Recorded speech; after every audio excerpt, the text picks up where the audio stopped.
What's up, my loves and fellow creatives? I'm running a little late on this demo, so I decided I was just supposed to do a cheer bow. And as I was doing the cheer bow, I imagined, you know what if you could do your cheer bow and your matching socks and sell that as a, kind of like a mini spirit pack. And then I thought about, oh, well, what if you would want a shirt to match that and maybe even a mask? So here we are, several steps ahead of what we're supposed to do in class today. But the great thing is that all of these things pretty much design almost simultaneously. So it's hardware to put it together, but it shouldn't be that hard of work to flip it. So I'm going to go ahead and demonstrate a flip just so that y'all know what we're going to do in class. And then I have to do the mock-up as well, so I can give you that mock-up file for free. So I'm sorry if I'm going through this pretty quickly, but we have class at 8 and I've had so many things pop up today. I want to go ahead and get this up for you so that you can see what we're doing. And even if you can't come to class tonight, you can at least reference this to know what the course is about. Alright, so we are on course number 145 already. Let's go ahead and get into this flip. I'm going to add a photo to this one. So let me go to what we received. So I'm going to do a logo cleanup because this is something I see all the time in class. So I'm going to show you in real time how we do it. I'm going to go to remove BG and I'm going to show you the issue that you will have if you do remove BG for a lot of logos that have white in them. Alright, so let me go ahead and log in real quick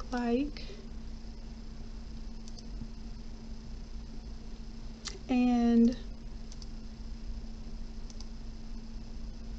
let's go ahead and drag and drop this logo. So I'm going to show you the logo first, this one right here, and I'm going to drag and drop it onto the browser window. And you see how it cut out all the white from inside of here? It did a great job of cutting out the white from the outside, but I need the white inside of this logo. So this is a lot of times how your logos are going to come, and this just unfortunately is a very low resolution logo. We're going to work with it. We'll go ahead and download it.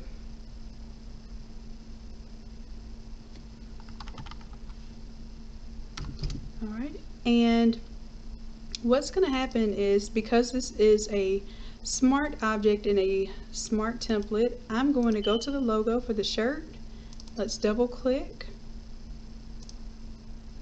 and then I'm going to drag and drop the logo from the browser.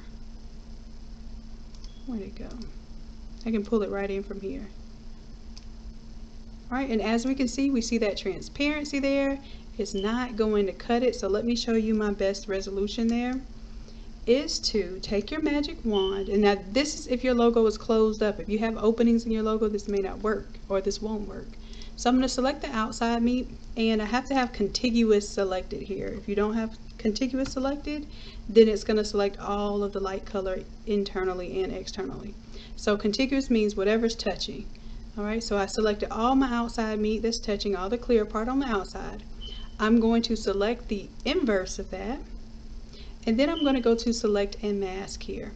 And what this is going to do is show me when I have my opacity up and then I have my view on overlay, it gives me this red that allows me to really see what's going to be covered or not covered by this layer mask that I'm about to create. I don't recommend really feathering unless you are doing a photo. Sometimes if you don't feather on a photo, it looks a little harsh. On this logo, I'll do 1 pixel feathered just because I can tell it's not a real smooth image. And then I have my smoothing turned up. If I don't turn it up, you might see a little more jagged edge than you want to see. Alright, so once I get this kind of smooth and where I can appreciate the contour, then I'm just going to hit OK.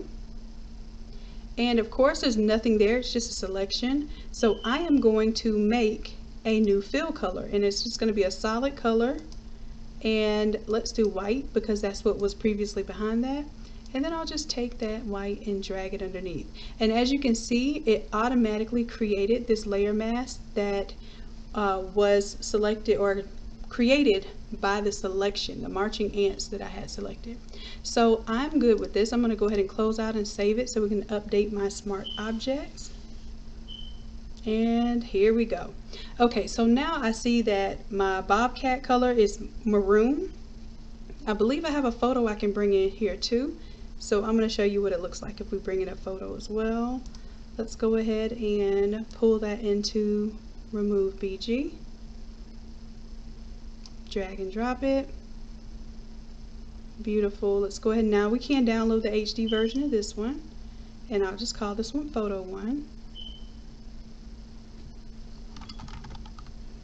And Amanda, if you're here, love, you get this template for free because you volunteered your beautiful subject for this project. So you will get the template, and it should have the flip will be embedded in the template. So all you may have to show what is currently there, or you may have to unhide it. So based on what we get through today, either way, the template will have your beautiful subject in there, and we appreciate you sharing it, the photo and the logo with us for this learning opportunity. All right, so now that that's cut out, I downloaded it, Photo 1. I'm going to bring it here. It's gorgeous. Now I can take it and make it whatever size I want. I really should have locked this. Let me do this again. I'm going to lock my aspect ratio because I do not like squishing images because it makes them look disproportionate. So the way that you do that is there's a link up here at the top. I'm going to click down on it, and when it is black, that means it's depressed, meaning that we press that button, and I should not be able to inadvertently stretch out my image.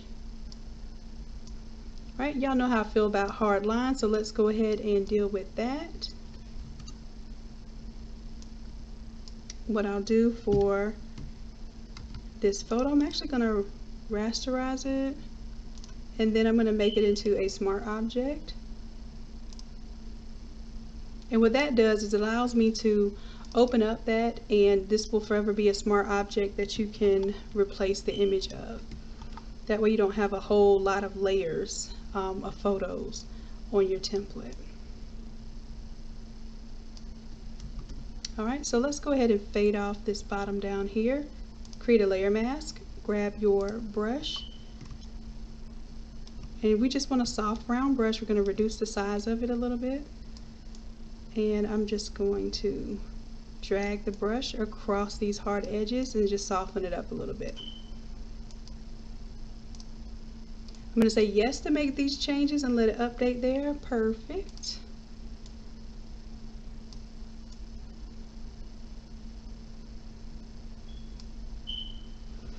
Now, of course, this is no longer Eagle Nation. This would be, I guess, Wildcat Nation. I'm guessing that's a Wildcat.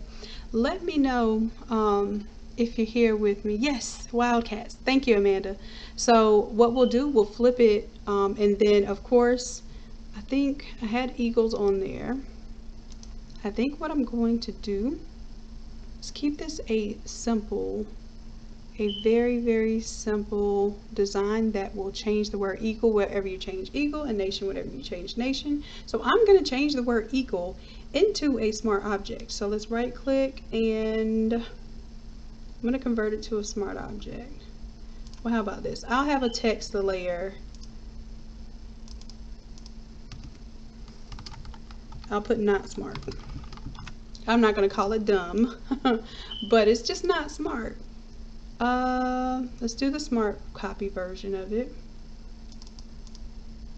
Now, the reason why I'm calling this the smart copy version is because if I want if I want to edit something one time and I want it to propagate to my bow, to my socks, to my mask, whatever the case may be, I want it to be a smart object. In order to do that, I actually will have to take the text, and the text will only be editable once you open it up as a smart object. So I'll take the word nation, and I'm going to copy the layer style. Actually, I'm going to copy it and then clear the layer style because I don't want the layer style inside of the smart object. I want it outside of the smart object. So now I'm going to right click and convert to a smart object. And then I'm going to paste that layer style that I had on there before. Now here I cannot edit the text on here anymore. I have to open up the smart object in order to change the text. But that's precisely what we wanted. Again, for the eagle here, I'm going to copy the layer style. I'm going to clear it. Turn the eagle into a smart object by right clicking, converting to smart object. Then I will paste that layer style back down, give it its little flavor back. And I will double click on this now to change the text from eagle to Wildcat. So let's watch that happen. Double click. Here I have eagle. I'm just going to duplicate the word eagle because I want to keep eagle there. And when I double click on the T here, I can change it to whatever I want. Now what I do is I put a space so that I get that extra little meat in this text. This font is one of the Innate Lab fonts. You will actually get this font for free taking this class. If you don't have the font and you want it outside of this class, it is $3. Let's do Wildcat. And I have it on the caps lock here. I prefer this particular design to have all caps, and then I'm going to put a space afterwards. And of course it's too large, so what I'm going to do here is let's bring this down in size a little bit. So I did Control T, and you see the nodes there. We're going to make sure that everything rests inside of this smart object. So the artboard, so the word Wildcat is a little bit smaller because it's a longer word. If you want to, you can actually stretch it out. I have to stretch it out with intention, so I have to hold down the shift key now and pull it top to bottom if I really want to stretch that out disproportionately. Okay, and I want to make sure I can see all my white space around it. Looks good. I'll close it out, hit yes to save, and now I have the word Wildcat instead of eagle. Now of course we want to change our colors up, so this is a smart color template. I am going to use my color picker tool. So this school is probably just like maroon, white, and black. So we have a few options here to change the colors. I want to choose maroon from the logo here, and I'm not going to do anything else to it, but I'm going to go into my color number 1, my smart color number 1, and you can select any of the smart color number 1s to do this. I'm going to duplicate the layer, and then instead of copying and pasting the hex code, I can come right over here and pick up from my foreground swatch, and it automatically changes it to the last color that I picked. Let's update that.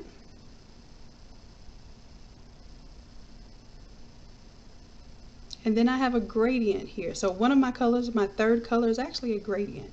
So I'm going to double click on here, but it can be a solid color. Y'all know how I feel about gradients. So I'm going to duplicate this gradient layer. Double click here and double click on the gradient. Now instead of this crimson color, I want the maroon. So again, I'm going to come over here. I still have it saved as my foreground color, and then I have to click this one. Now the other color might be a gold, or it just might be white. So if it's white, we're going to make it white. And of course I can change the angle of my my radial gradient, or I can go top to bottom. So instead of the angle, I can do linear. I want to do linear, but I really like angle. So I'm going to close out of this, hit yes to save it, and it'll update it in my main art file.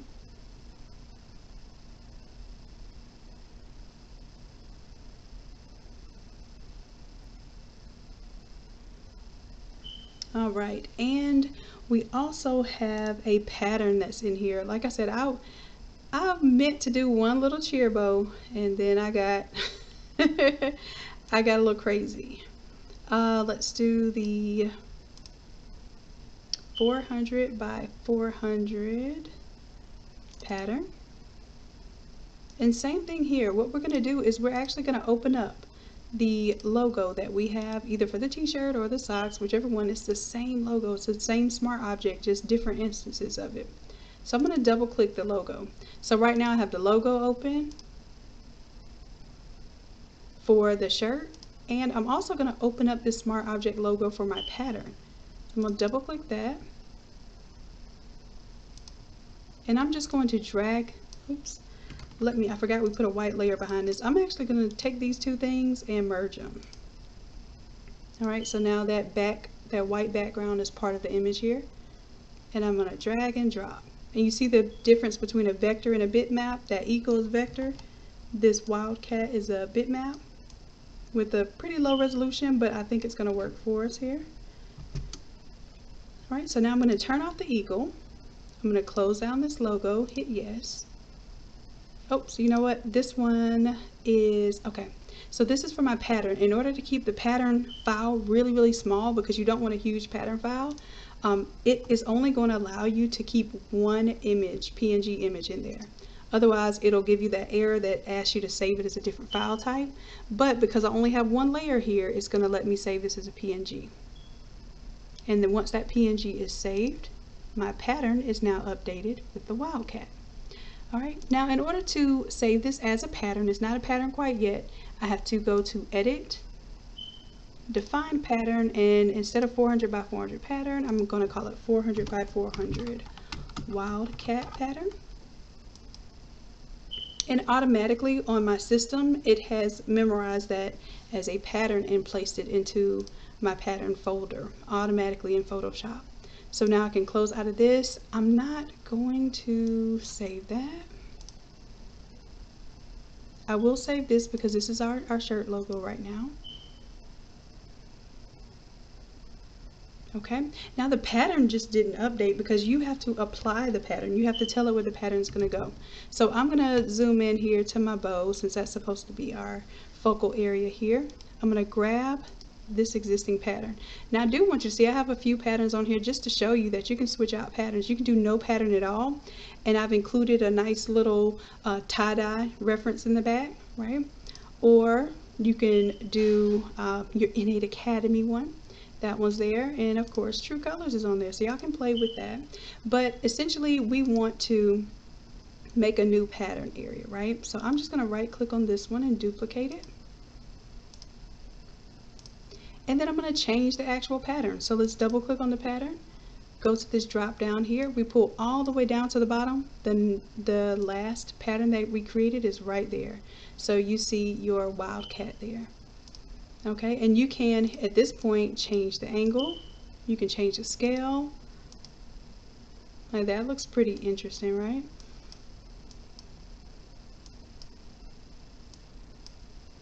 You can go back to the small bobcats, make it look a little more substantial. Whatever floats your boat or finds your lost remote. Alright, so I don't know if we had it on before. Let me try maybe 60. Alright, and then I can change the angle here too. If I'm not happy with the angle, then I can absolutely change that as well. Now I'm just going to go back and do the default settings because I want it to go in pretty much the same way that the eagle was there. And what I have right now, the opacity is set to about 50%. So I can make it even less opaque, more transparent, or I can bring it up to 100% opacity. I just thought it looked pretty cool, you know, a little more watermarked, especially considering I wanted the other items to kind of stand out a little bit more. So that will be all, you know, things that you can play with in this template.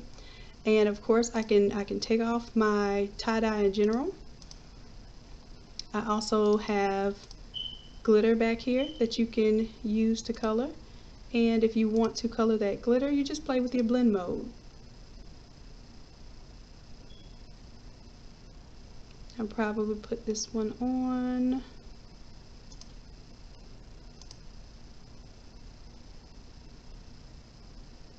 Let's do, I'm gonna do overlay with the silver, and then try darken, multiply, there it is, color burn. Really makes it look like that's glitter, and it's not glitter. So you know that is a common theme to do the cheer bows, and you have to layer the vinyl glitter on there. Then this is kind of a way to get that effect without having to necessarily do that, but you just have to play with the different blend modes. So that is available to you.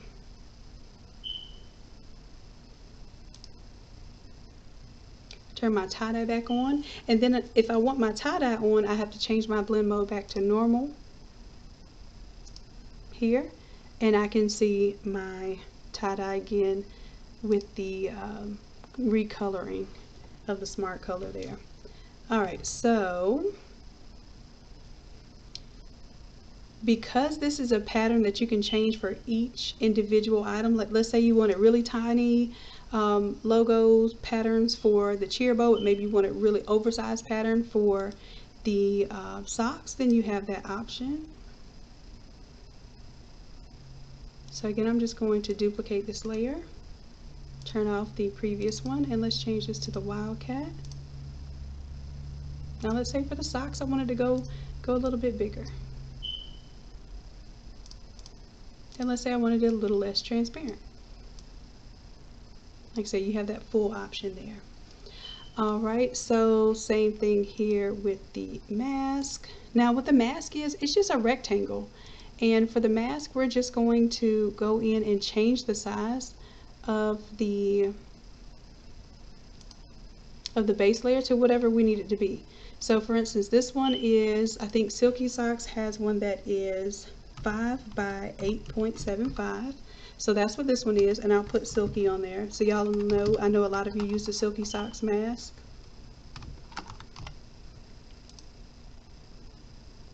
And for this one, I'm just going to put what this shape is, but if we had to make our own custom shape.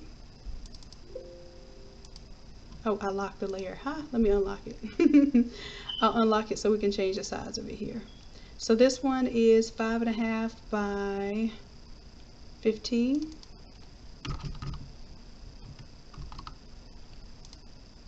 And this is if you have the mask with the ear loops and you want to sublimate the ear loops and not just the mask itself, which I do that sometimes. I'll sublimate the ear loops just because I don't like the way it looks when it cuts off. Or what I'll do, if I want to keep the white ear loops and I don't want to trim all the paper, then what I'll do is take and I will fade. Let's say I create this here. So I will actually fade from the very edge here into white from the outside. And honestly, that is the way that you can get a couple of masks in this same space. I can get 2 masks that I would ordinarily, if I was bleeding bleeding all the way off into the ear bands, then I would only be able to get 1 mask, and that's a lot of ink just to cover those bands there. So let me put that version on there. So it'll still be Silky, but we will duplicate it, and what you're going to do is you're going to turn off whichever one you're not using. So I have an outline on there too for you. I'm going to turn off my regular Silky, and then I'm going to actually create a layer mask for this one. I have to unlock it. Let's create a layer mask, and all I'm going to do is just fade each of the edges. So I'm going to grab my gradient tool and make sure that foreground to transparent is selected, and we're going to go black because black is going to conceal while white reveals, and I'm starting on the inside meat, fading it a little bit forward. Same thing down here, start on the inside meat, fade it forward. And basically I don't have to worry about where this ends. Even if it ends on the ear loops, it's going to fade off into the ear loops. So the ear loops are white. It's not like I have to be meticulous about how my paper cuts and exactly does not sublimate the mask. One thing I don't like is when I sublimate the mask and the ear loops have just a partial print, but it's a harsh line partial print. You know I don't do harsh lines. It drives me crazy. So I'll offer that solution in there for you. Alright, so whichever one you want to print will be available, whatever size. So let's say we're going to go with the fade off. Excuse me. And of course we need to change out the pattern here.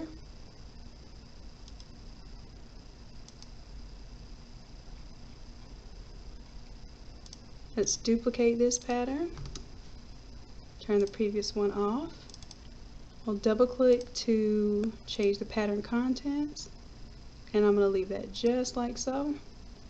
Now I have to imagine that this is a sideways mask. So if I want my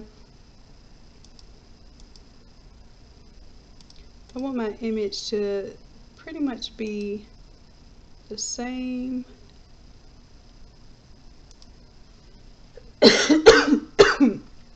Excuse me. I'm trying to imagine this rotated in my head. There we go.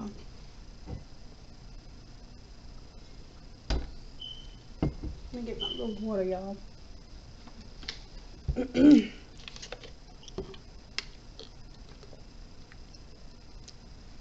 I forget the angle it was first. Let me cancel that and then change the angle. Oh, the angle was 0. Was it? So let's change out the image there. So if it was 0, let's do 90. And then that should make up the difference.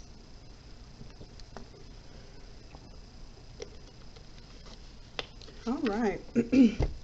So the other thing that I'm going to do is make sure that this says Wildcat Nation. The reason why we wanted this a smart object. So this is our smart text. The non-smart text is completely editable even on this layer. The smart text will only be editable if you break open the smart text. So I'm going to pull that down in size, and of course we're going to have to resize the shadows and everything there.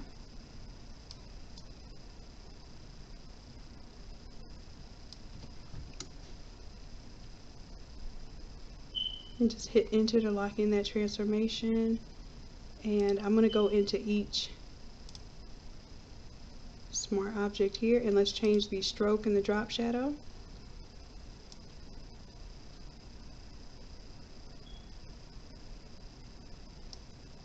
And of course we'll pull that drop shadow in quite a bit, because this is tiny, this is on the bow, so we definitely have to be aware of that. I'm going to copy this layer style and I'll paste it on the word. It says eagle, but of course it's Wildcat, and then I'm going to take the stroke off of that one.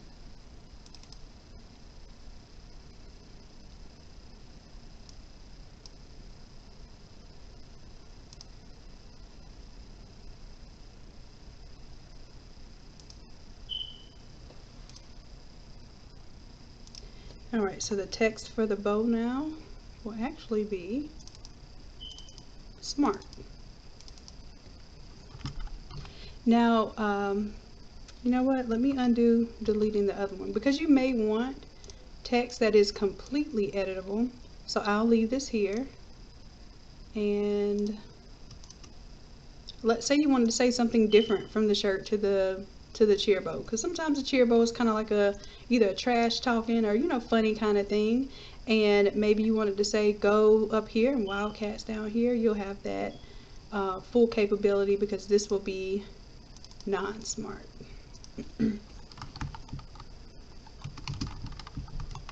Okay, but the smart version of stuff is for when you want to quickly, and this is the reason why I do these coordinating kind of templates, because you can quickly upsell someone on something if you can show them that you can do it quick enough and upcharge just a little, and you're not making this design more than one time on more than one substrate. Alright, so we'll call that Wildcat Nation. And then there are some little blocks that I want you to notice here on the bow. I created these little magenta areas. That's where you want your image to land, roughly in that area, as far as when you get ready to fold your bow and assemble it.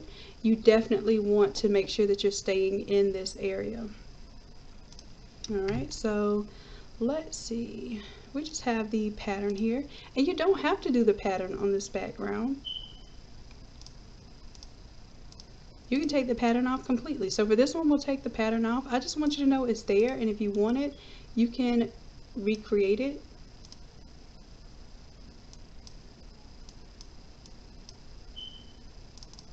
And change it to what you want to see.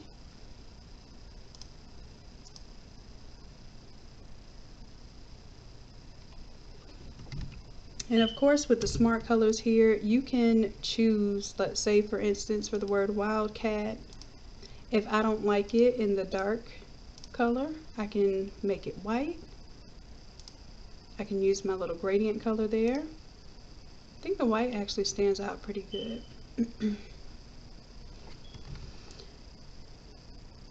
And that's it. You know, I'm going to put some text on the mask and the main logo on the mask. So this is the main logo. It's on the socks right now. I'm going to drag and drop it over here to my mask. Control T. Turn it 90 degrees or negative 90 degrees. You know what? I think that's the solution too for my mask. I need my pattern, instead of 90 degrees, I need to be negative 90. Or maybe I lied.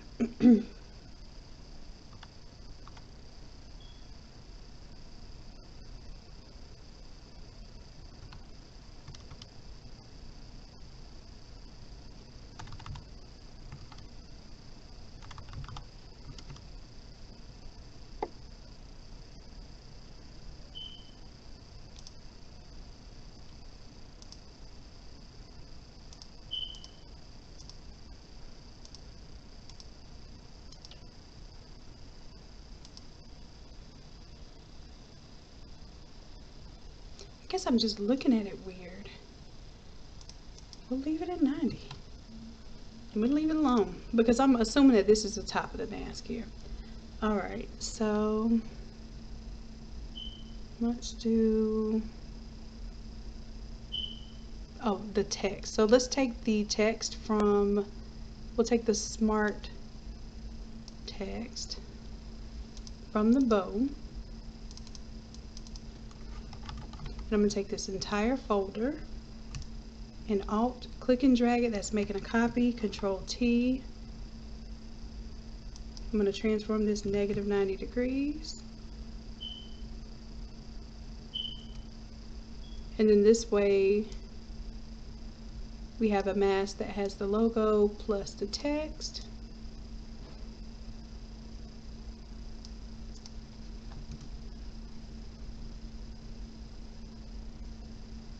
And we're in there. Now keep in mind, even though my text is smart, the colors are independent. So I can go to the color here, and if I think white's gonna look better, I can activate the white. And of course, let me go ahead and turn off the magenta guidelines there. And I think I'll turn this one white as well. There we go. That's it. That's it.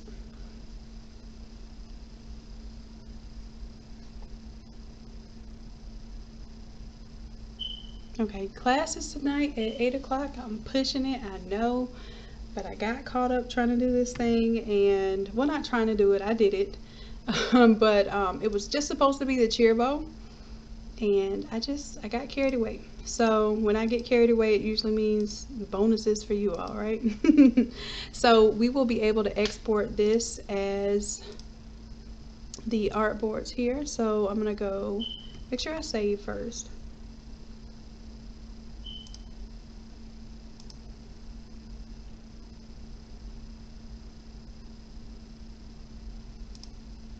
And while it's saved, I have to allow it to save there.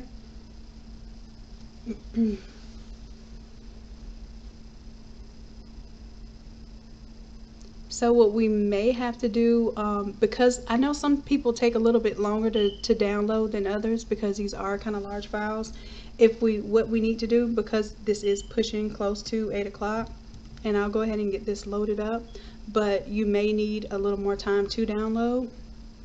I'm going to go ahead and get this loaded. And we'll start at 8:30 instead of 8. That way if you need more time to download the source images, you'll have it. Thank you, E. I appreciate it. So once this is done, it's pretty much, it should take you about 5, maybe 10 minutes once you're familiar with how this works to work all of this out. That's my goal, that you be able to basically mock this up on several items. Speaking of mock-up, we may not, I know we won't be able to do mock-up in class, but we may not even be able to do the mock-up right now because I need to go ahead and get this uploaded for you all.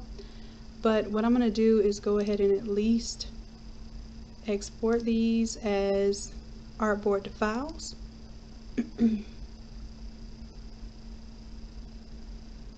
And we want to choose a folder to place them in. So I'm going to make a folder. We're going to create a new folder called Print. And the reason why I do this is because I know these are my print ready files. I do not print from the templates. I only print from the flattened images. So I'm going to name this print dash, and it will save it with the suffix of the artboards there. So I'm going to do artboard contents only. I'm going to take off export selected artboards because I want to export all of the artboards. The file type will be JPEG. You have to include the export options here to get it up to a 12, which is the highest quality. And then we run it. And I have a lot going on this computer right now, so hopefully my run is successful and it's not bogged down.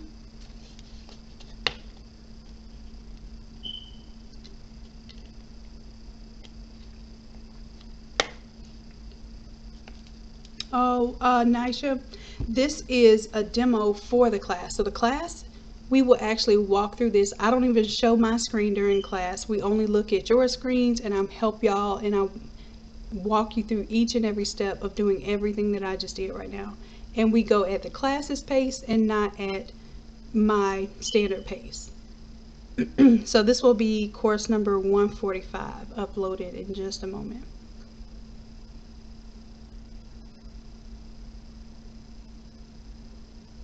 And the good thing about this too, the reason why I call it a spirit pack is it's not just about the bow. So what I was thinking of is a lot of times the cheerleaders are, you know, basically part of the booster club for the football players as well. So if you had these type of items where they had the bows, the socks, and the shirts, and the mask, then the guys could still get the socks, the shirt, and the mask. And the cheer bows are kind of like that extra, because you know the cheerleaders need their little extra oomph. So it gives them a little extra. You can also use it as a headband. So you could take this same area here and get your 2-inch headbands, because this is for 3-inch ribbon. Get your 2-inch headband, and you could sublimate this, make both sides the same if you want it to be the same, or fade from one to the other, and you have a template that also helps you make a headband. And the headbands are popular for the guys too, not just for the girls. Especially the football players, they like to wear headbands. All right, and here's the other thing. You could take this one here, the socks, and you can make it into a football sleeve. So if you could imagine how versatile this is, it should do a lot for you. I'm actually going to take this text here. Let's open up the mask.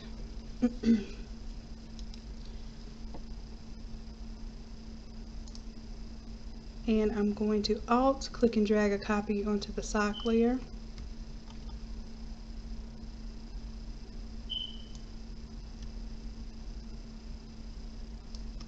And here, let's say I want to break up the word Wildcat and Nation. I'm going to put Nation here after Wildcat.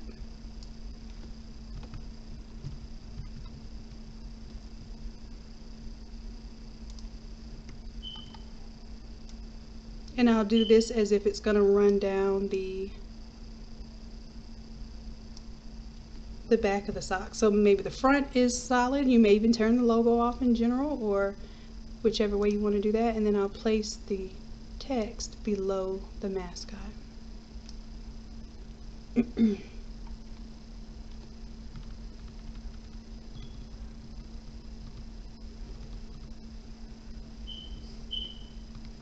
Alright, so this could also, like I said, dub as a sleeve. Depending on how wide your sleeve is, you may have to widen this area up. So I'll take this entire area for the socks, that entire folder there, and I'm going to center it just in case you want to do a sleeve and you need that to be wider.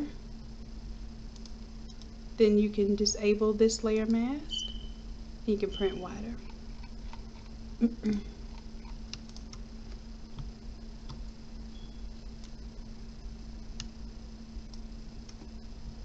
And of course, if you have a sleeve, it probably has its own template. You just drag it on top of this and hide anything that you don't want to see. Alright, so let's bring that back, and I'm saving. And then I can take some questions while I'm uploading this, because like I said, it's going to probably take a little bit of time for you all to download it. So while that's happening, I'll work on the mock-up, because usually I don't give you the mock-up for class unless I feel like we're going to get to the mock-up. So I will just go ahead and save this. Let me go ahead and create our little Zoom link for tonight.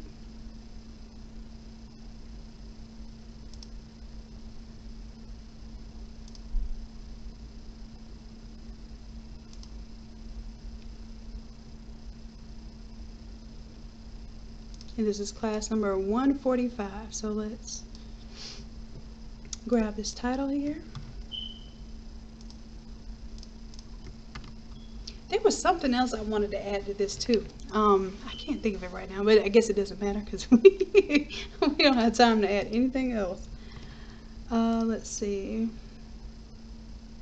This is going to be class 491, and the time will be, I'll put 8:30 Eastern Standard Time. My apologies for my lateness, loves. You know, I like to come with it, and this time was just not enough time to come with it in time. Alright, so I'm going to put 8:30 as the starting time. I'll also include the fonts that you need for this one, okay? So the fonts will be in the folder. One of them is an Innate Lab font that you get for free.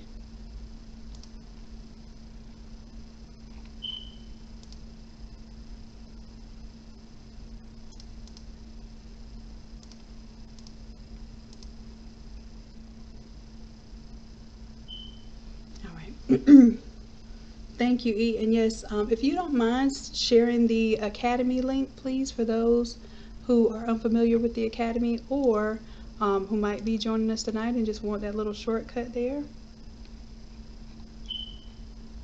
I'm going to close all this up. Y'all know I don't like my cabinet doors being open. So this is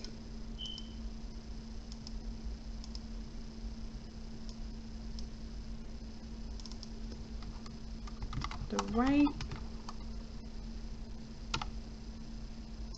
and this one will probably be the left.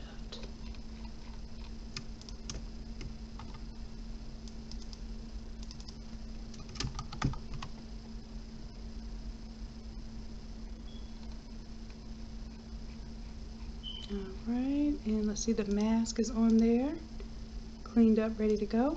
This little rectangle here is the centerpiece. Now you can leave the center white always, but this is the center of the bow. And then I will make a video showing you all how to assemble this.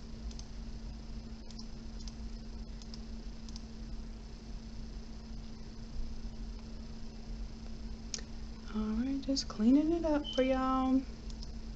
It's our text for the smart bow.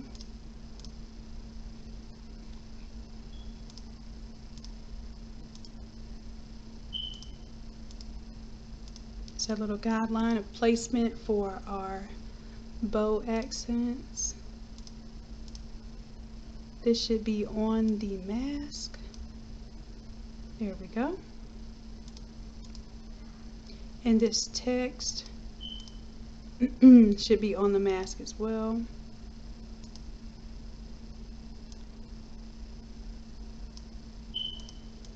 Yep, let's bring that over into the mask layer.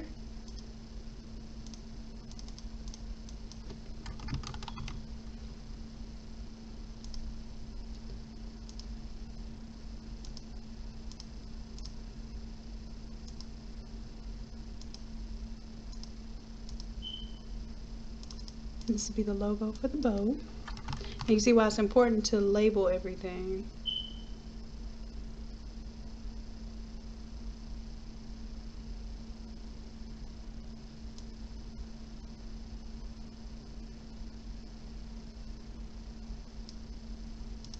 One, two, three.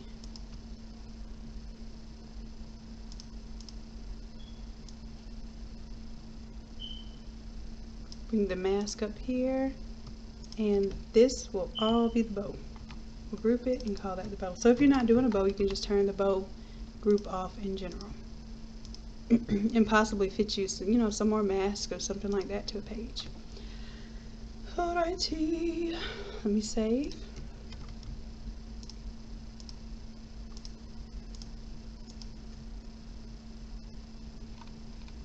And I tried to keep the shirt design really simple this time. I did not make it crazy, but it still looks like you put some effort into it.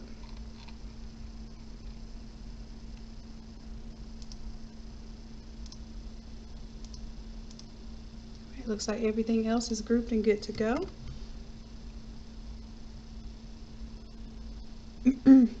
Yeah, and let's see, while I'm uploading, I'm hoping that I can go ahead and do this mock-up because it's going to take a few minutes for this to upload online.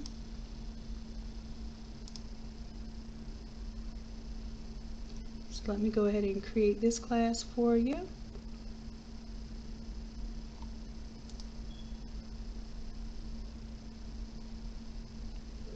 And I normally don't put the Zoom link in the actual purchase of the class. I'm going to do that this time just because it's so late. I don't want you to have to try to open up the PDF file.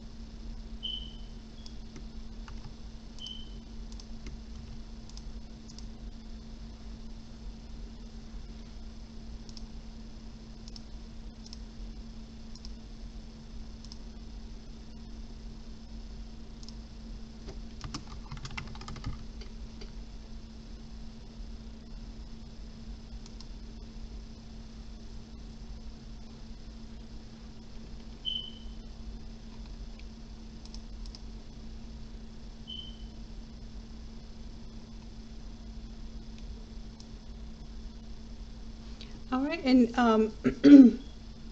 like I said, I'll give you the fonts.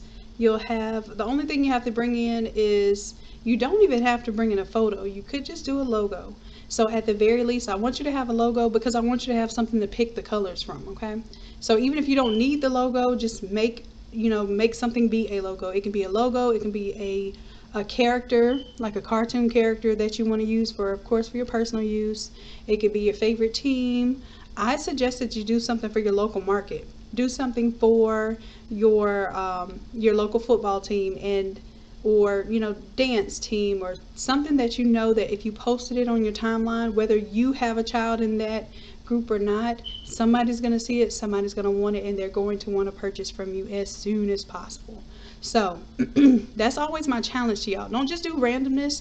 Do something that either is something that you need done, like it's an assignment that you need to do for a customer, or something that if you were to give away this as a set, if you gave away this shirt, mask, bow, and socks to the cheer captain, and with permission, of course, and just said, hey, I just wanted to make something special to see if folks would like this. Let them wear it, let them dance in it on TikTok or whatever, and that's your instant advertisement. Don't think too much into it, just put it out there. All right, so while I'm doing all this talking, let me make sure this thing loaded up. So we're on 9/1 live.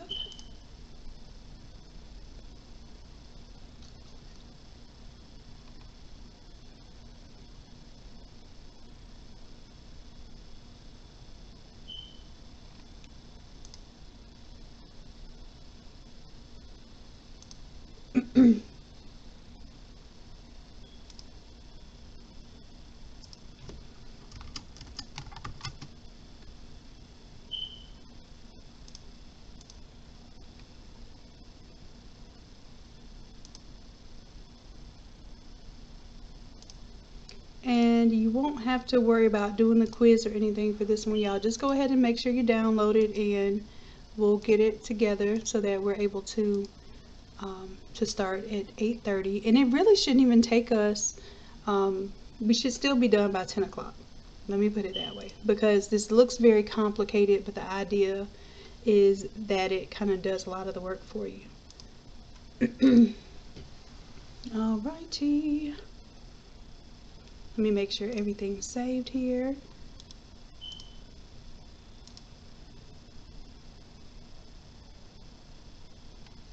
So you have the class. Let's see what I need you to have here. The 2 fonts, and you'll need the class. And I won't give you the mock-up yet. I will give you the mock-up afterwards, okay? So 2 fonts. You're going to need your 400 by 400 pattern file too. So let's take those.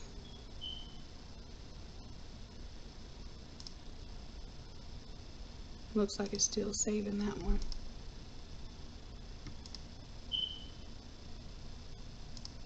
One, two, three, 4.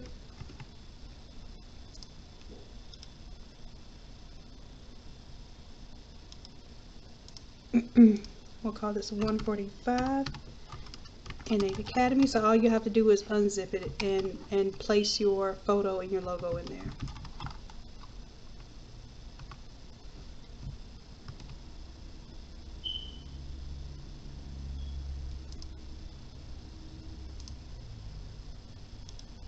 And let's zip it.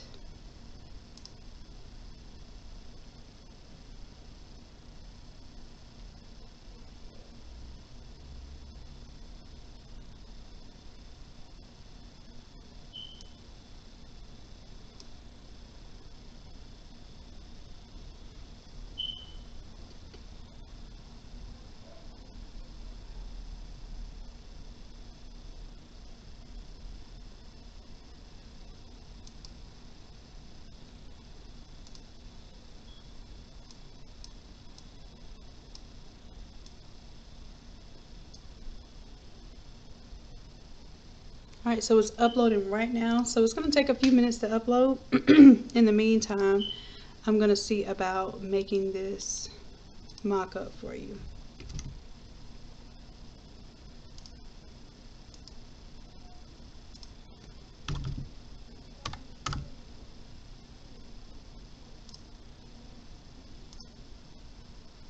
So this is a shirt, sock, bow, and mask.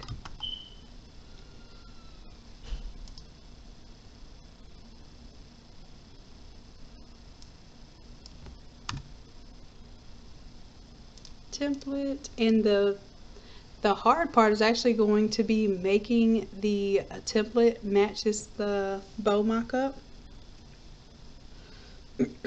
So like I said, while y'all are downloading that, if I happen to get it done, then I'll upload it tonight. If not, then I'll upload it after class.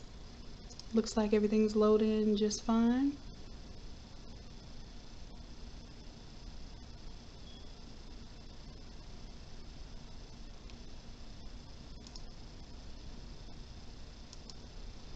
Alright. Just turn off the bow just for a moment so I can figure out. So we just need, well, I guess we could do 2.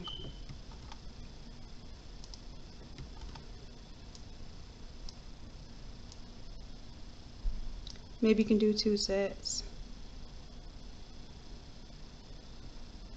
We want you to be able to see that it's a mask. And I think this is the Silky Socks rectangular one, and I want to say that this may very well be on sale right now. Y'all let me know.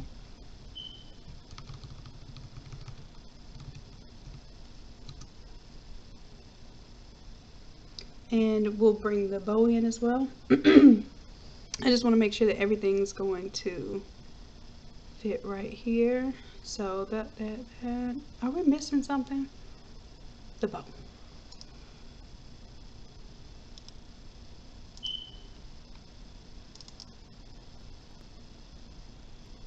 So I'm going to change this mock-up to reflect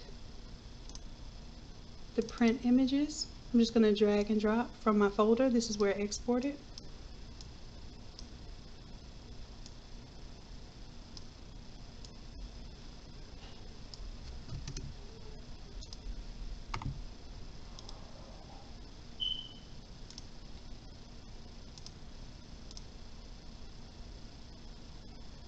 Alright, so that updates the 13 by 19. Then we need to update the socks.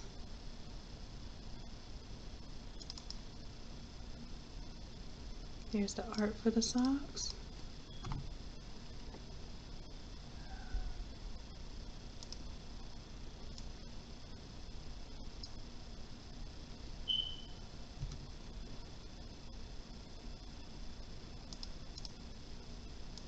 And I'm just going to make sure this lines up where the previous image was before I turn the previous image off.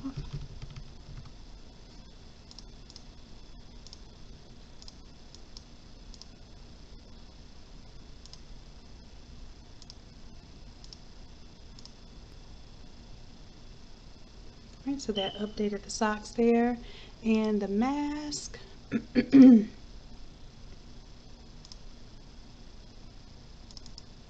We'll place the mask art right there.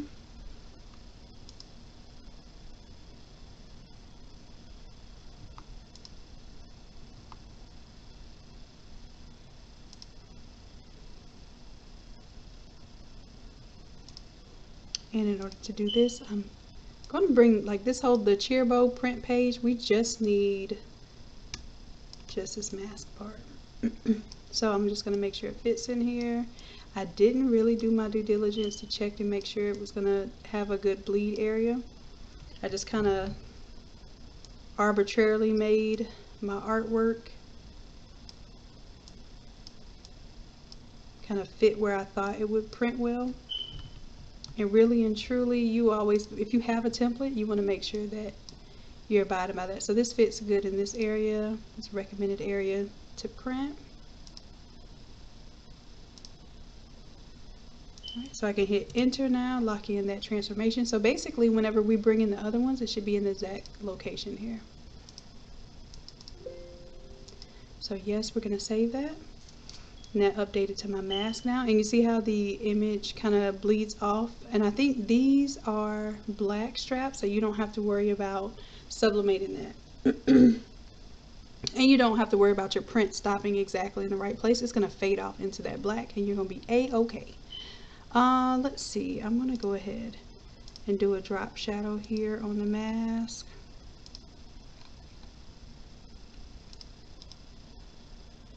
I'll copy the drop shadow from the socks and place the one on the mask.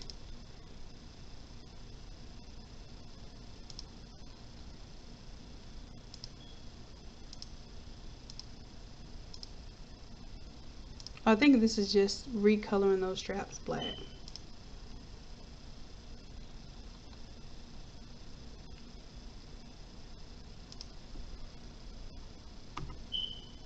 That, and this is way too much shadow here.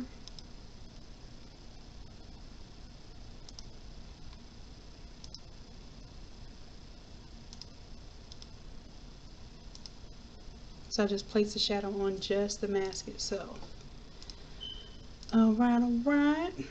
What else did I say? We had to do the bow. And let's see, is everything uploaded? Yep, so now I can add my zoom text.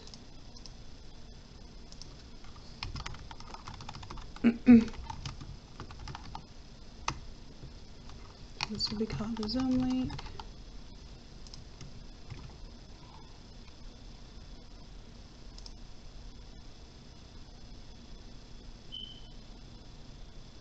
Alright, so you have your Zoom link, you have your zip file. I'm going to go ahead and publish it.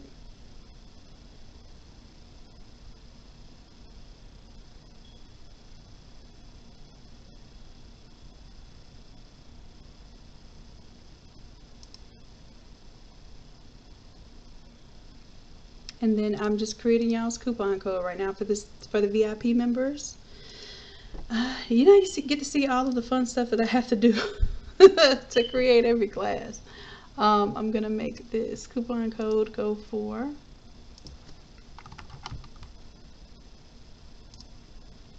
it'll be for $60. So of course my VIP members will get to take the course for free. The standard members, you can use your 67% off coupon code if you want to do this class live with us tonight.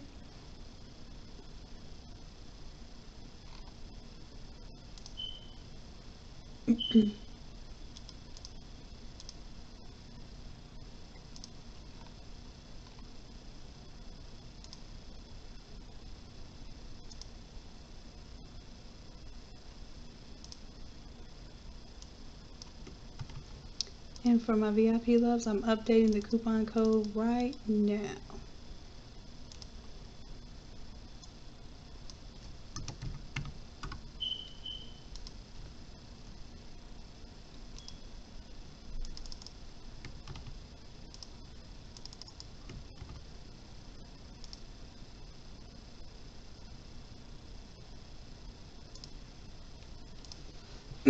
And if anyone is live with me right now, VIP members, let me know if you see it. I am editing it now so where it'll be the first thing that you see when you log on to the website, onto the Innate Academy site.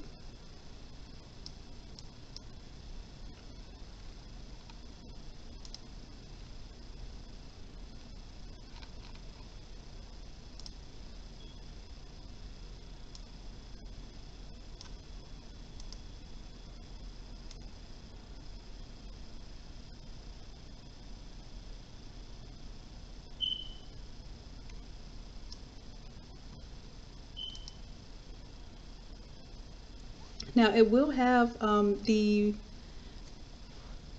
thumbnail from the last class because I'm actually creating this mock-up right now. So like I said, if the mock-up is not what you see, just make sure that you see the 9-1 class. So it'll look like this right now. I'm still making it. 9-1 right there.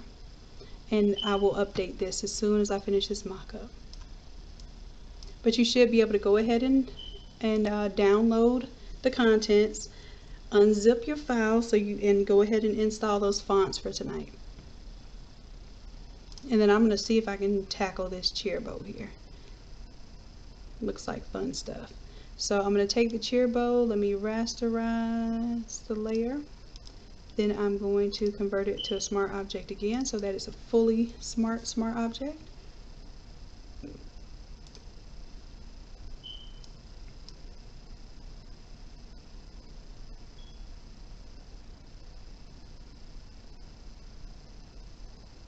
Let's see how I want to do this.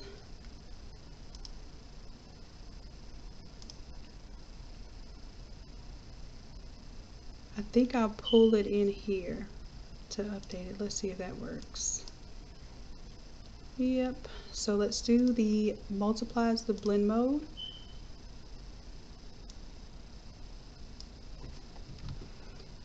And I'm going to have several versions of this because when you assemble this bow, you'll come to understand that it's basically 4 true sections.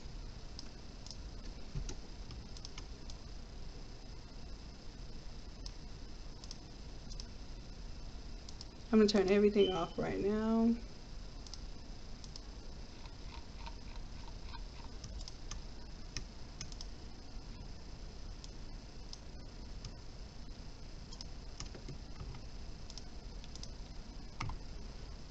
Just so I can focus on this bow.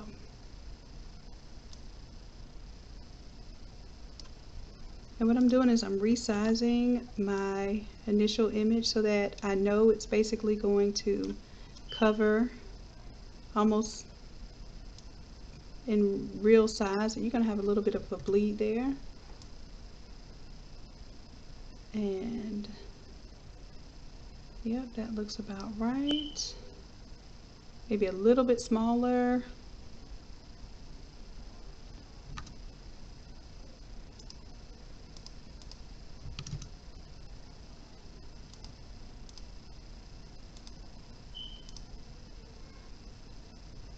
And what I want to do is I want to create sections where some of this will show through. And in order to do that, I basically have to kind of pre-map out some areas that are going to show the image. So let's do that with the pen tool. I wish that I had my stylus with me right now. I'm doing this with the mouse, but I'm just using the pen tool to create a space where the image will show through in a selective area. So this will be the bottom. Let's go ahead and create a shape there. And I'm going to fill in this shape.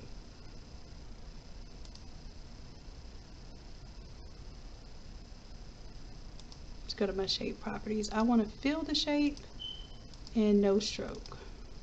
There we go. Alright, so I place that on top of my bow. You can imagine if I right click and create a clipping mask, that it's going to clip right there.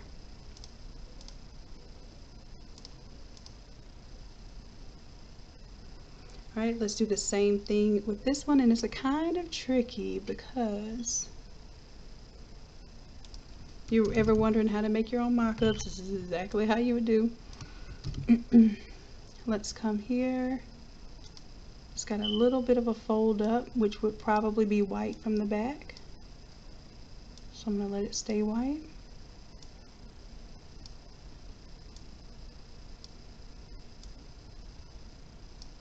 And then as it gets to the outside, I don't care because the bow itself is going to clip that area off.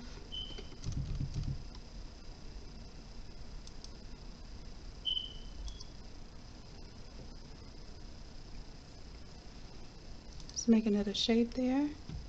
And I have to go to the shape tool to change the properties of that shape. So this one, let's make a different color and no stroke.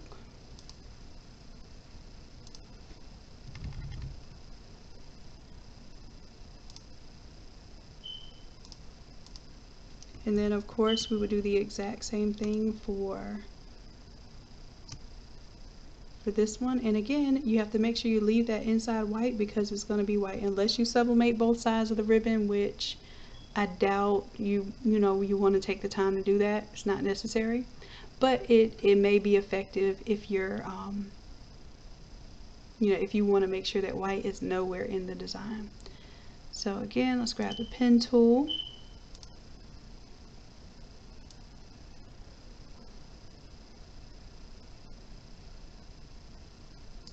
Getting a little lazy there.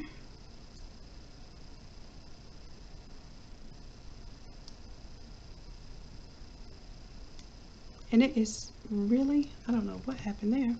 It is really difficult to use the, I pulled my handle too far. If you pull it too far, you mess up your next step. So the handles actually tell you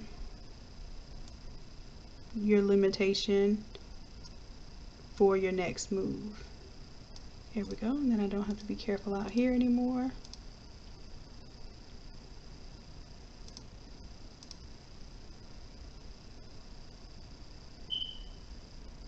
I am going to be clean right here. And I think what happened here was I mistakenly did not start a new shape. So let me take this existing path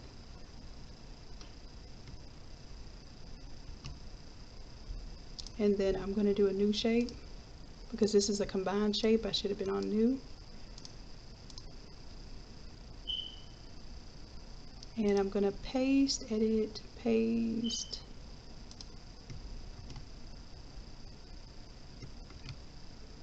Let me just do a new layer.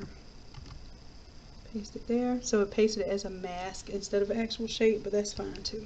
That's actually what we need it to be. And of course, it's down here.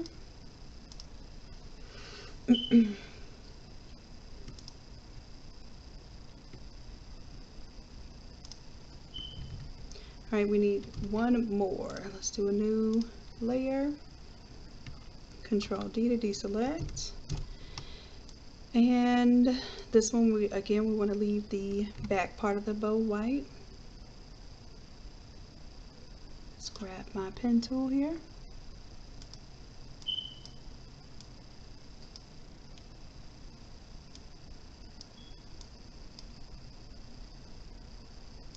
I'm just tracing along this edge. It gets a little confusing sometimes where it stops with the white on white.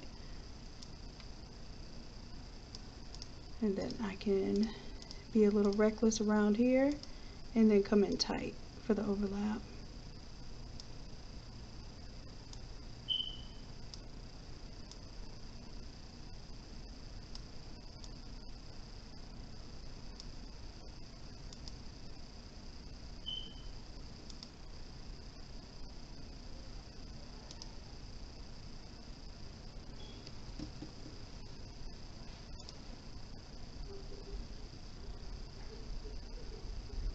Let's change the shape here. Let's take that stroke to nothing and we'll change the color here. All right, so all in all, looks like I have my bottom tails here and my top tails up top.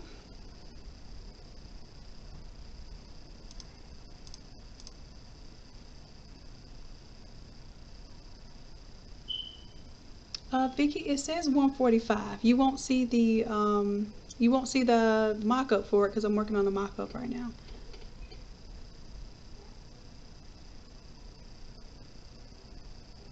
Awesome. So Teresa, you got it. Nikki, I'll see you in class. Toya, Helena. Yep, Vicky, it's going to be on a 145, love. Even though it looks like it has the same icon as the last one, just go ahead and download the stuff and yeah, it is a duplicate right now. Just look for the date. You're right, E. Thank you, love. I appreciate that. What I'm doing now is we're going to start class at 8:30 just to give you all time to download. I know sometimes these files are large and downloading them can take some time. So in the meantime, I'm just working on the mock-up with y'all. So no worries, Vicky. You're not late or anything. I'm late. I'm the late bird. All right, so this is me just thinking through the process. So now I want to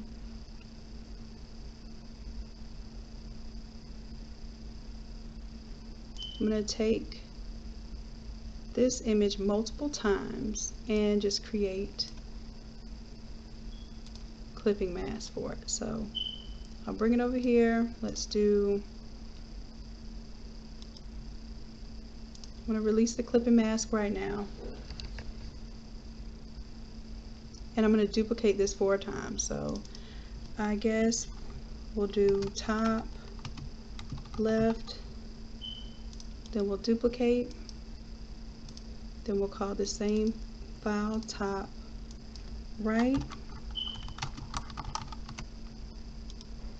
duplicate the same layer, bottom right or bottom left, and then bottom right. So these will all be the same smart object. Now I'm going to turn all of them off except for the one that I'm immediately working on. So I'm going to start with this blue one at the bottom here. So I'm going to turn off everything else, including this one. But I know this is going to be my bottom, that one is my bottom left. So I'm going to turn on bottom left. I'm going to control select the thumbnail here to actively select this particular part of the image.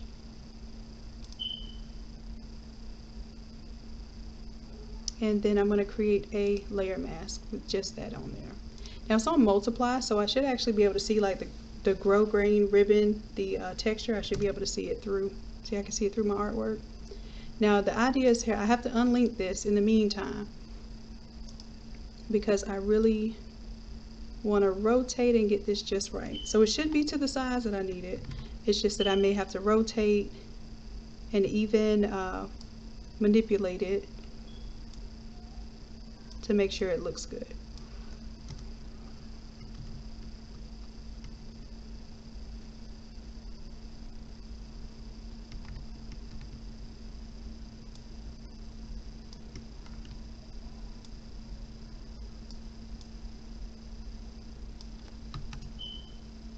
Alright, so that's one.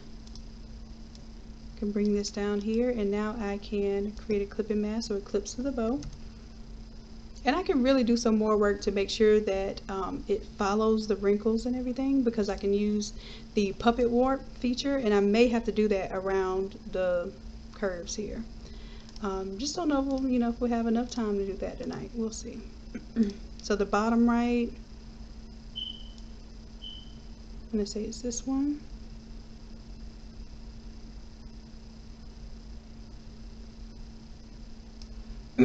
So let me grab my bottom right here. Excuse me. Let's do control, click on the thumbnail to grab that selection. And then for the bottom right, I'm going to add that as a layer mask. I can go ahead and drag this to clip in there now, just to see what it looks like. And then it looks like I need to do a little bit, matter of fact, let me take it out of the clipping mask so I can see how much I need to rotate it. So I'm going to unlink it here. Control T so that I'm just changing the artwork.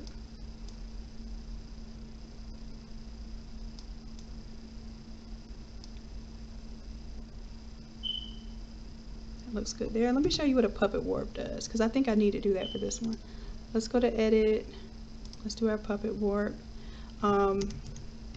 I'm going to pin down certain areas. So let's say right here looks good. I'm going to pin these areas down, and maybe I'll even pin here and here. But maybe I want to squish this in here because I want to follow the contours of the actual bow. I want to mimic how the bow would actually squish in these places. But I do want a little bleed now.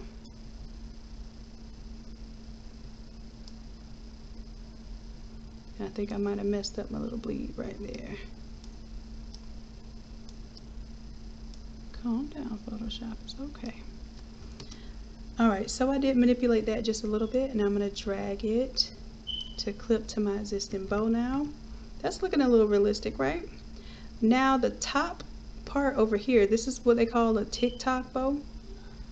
So this top right here is going to follow the top right here. So I actually need to reposition this.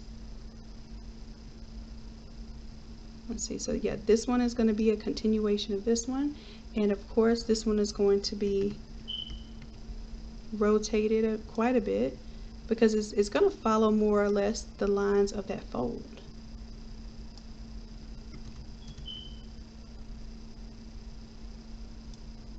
Alright, that looks about right. Maybe a little bit more, and of course, like I said, the puppet warp will help to make it look a little more realistic, like it's following the curves better.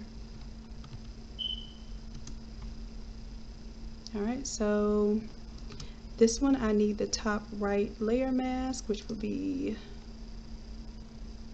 the top left. That's this one. I'm going to control click that one. So I'll call this one the top right, but it's the top left. Since I already did the work, I'll just rename it. Let's go ahead and add that layer mask there, and then let's call this the top left. And then I will drag this to make sure that it snaps in place.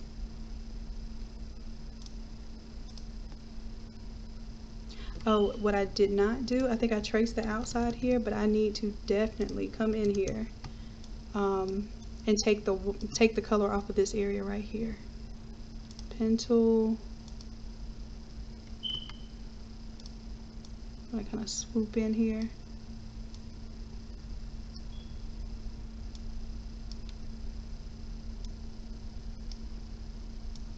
Let that shadow stay on the back layer. Alright.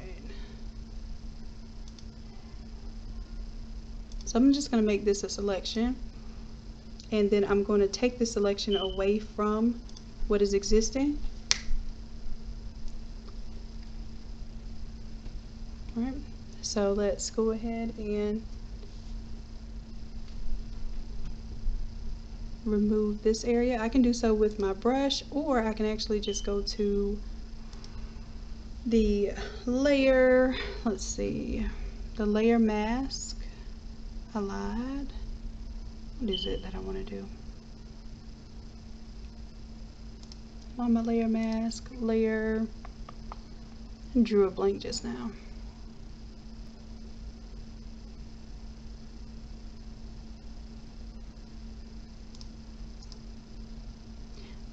Let me just go ahead and use my brush here. So black is going to conceal, right? White reveals. I want to conceal, so I'm going to make sure black is selected as my foreground color.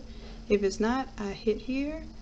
My default swatch is switcheroo, and I'm just going to paint black in that area. Zoom out a little bit, make sure I got it completely. Control D to deselect. Here we go. And like I said, if I needed to, in this area, puppet warp this, then I can go to edit, puppet warp, and let's say I want to keep here and here, but maybe I want to pull up here a little bit. Oh, you know what I should have done? I should have unlinked my, oh, it's unlinked, so it should be unlinked. So it should not be changing the layer mask at all. It should just be changing the image. And then, but it is changing my layer mask. I can see it. So let me undo that. Oh, I did not unlink. See, if you link it, the mask changes exactly with the image. So I needed to make sure I unlinked it. So let's go back to puppet warp.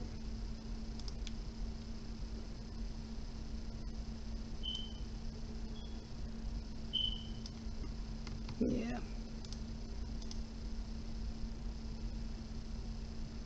And it looks like in order to puppet warp, it did.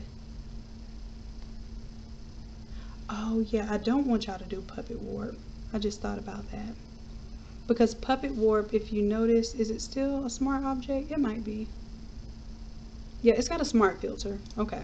Because if you don't keep the smart filters, then the smart object doesn't update. So that was my concern there.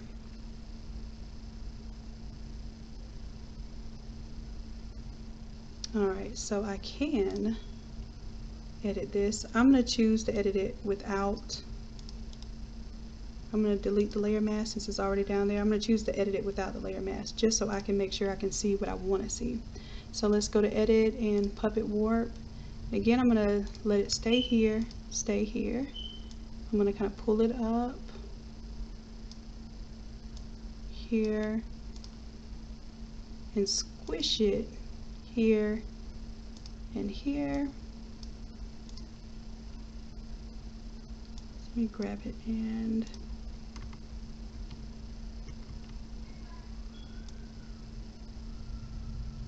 just kind of squishing it. If you notice, it is showing me the original one too, so it's kind of showing me how it's squishing it a little bit. Alright, so this should be a lot more believable as the top. So I'm going to turn off the existing top, then I will alt click and drag that layer mask, delete that one. That makes a little more sense. And of course this one is now going to be the top right, because I mislabeled it last time. And this one will be a continuation of this tail. So I'm just going to rotate, Control T. I'm going to rotate. And of course, y'all don't have to do all of this because this is already done for you. I guess you at least get to see some of the process of how this is done for you. Alright, and I'm just making sure that I'm going to cover this entire bow right here, all the way up to the edge.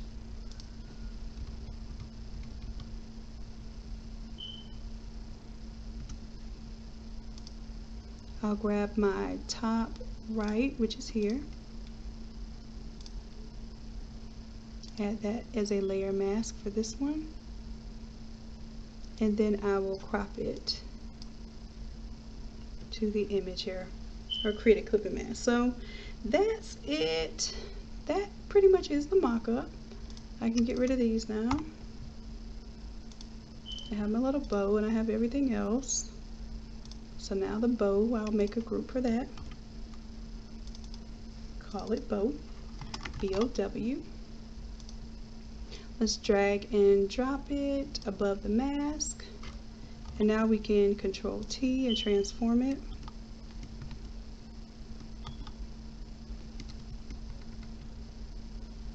And this is huge. Oh, you know what I gotta do?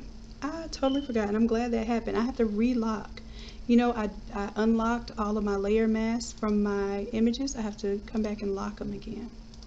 If I don't, then they won't change together like they just did.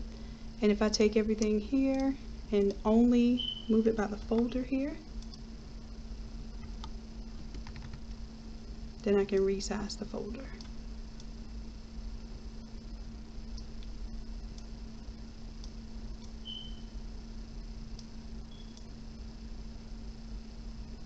And I try to make things, you know, pretty much to scale, so, but the bow is probably a pretty big deal. You may want it to look a little larger than it actually would be compared to the shirt. Don't know.